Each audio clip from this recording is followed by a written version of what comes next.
दोस्तों, किसी ने क्या खूब कहा है, कर्मों से डरिए, ईश्वर से नहीं, क्योंकि ईश्वर तो माफ़ कर देता है लेकिन कर्म नहीं। जी हाँ दोस्तों, अगर आप किसी के साथ गलत करने जा रहे हैं तो अपनी बारी का इंतज़ार भी ज़रूर करें।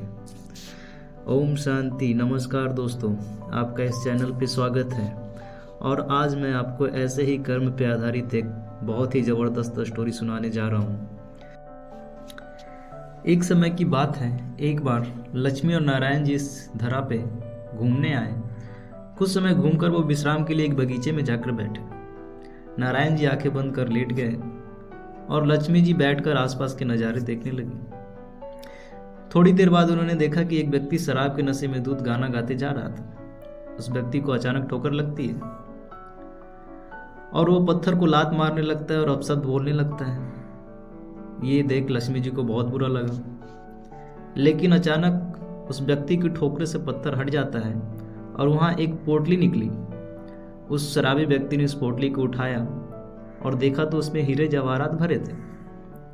वो खुशी से नाचने लगा और पोटली उठाकर चलता बना। लक्ष्मी जी हैरान हुई। उन्होंने पाया ये व्यक्ति बहुत झूठा, चोर और शराबी है, सारे गलत काम करता है। इसे भला ईश्वर ने कृपा के काबिल क्यों समझा? तभी उन्होंने नारायण जी की ओर देखा, मगर वो तो आंखें बंद किए मगन थे। तभी लक्ष्मी जी एक और व्यक्ति को आते हुए देखती है। बहुत गरीब लगता था देखने में, मगर उसके चेहरे पे तेज और खुशी थी। कपड़े पुराने थे किंतु लेकिन साफ थे। तभी उस व्यक्ति के पांव में एक बहुत बड़ा सूल यानी कि कांटा चुभ जाता है।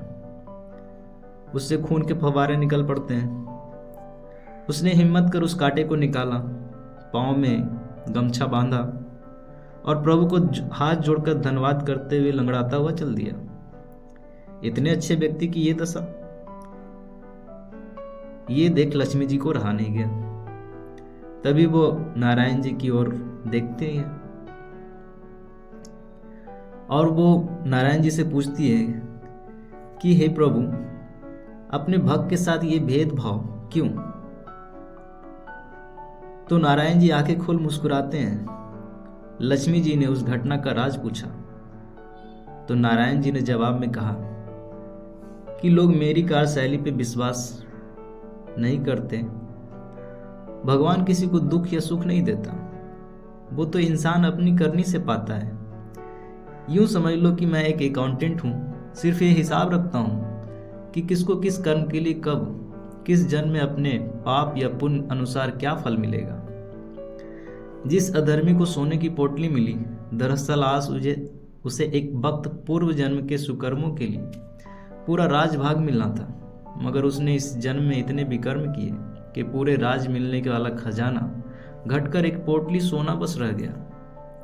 और उस भले व्यक्ति ने पूर्व जन्म में इतने पाप करके शरीर छोड़ा था कि आज उसे सूली यानी फांसी पे चढ़ना था, मगर इस जन्म के पुण्य कर्मों की वजह से सूली बस एक सूल में बदल गई। तो दोस्तों, आपने देखा कि कैसे ज्ञानी को एक कांटा चुभने पे उसे कष्ट होता है, दर्द होता है, मगर वो दुखी नहीं होता। दूसरों की तरह वो भगवान को कोसता नहीं, बल्कि तकलीफ को प्रभु इच्छा मान, इसमें भी कोई भला होगा मानकर कष्ट को सहन कर जाता है और प्रभु को धन्यवाद करता है। तो आगे आप भी कभी ऐसी तकलीफ में हो तो विचार कीजिएगा कि सिर्फ कष्ट में हैं या दुखी हैं।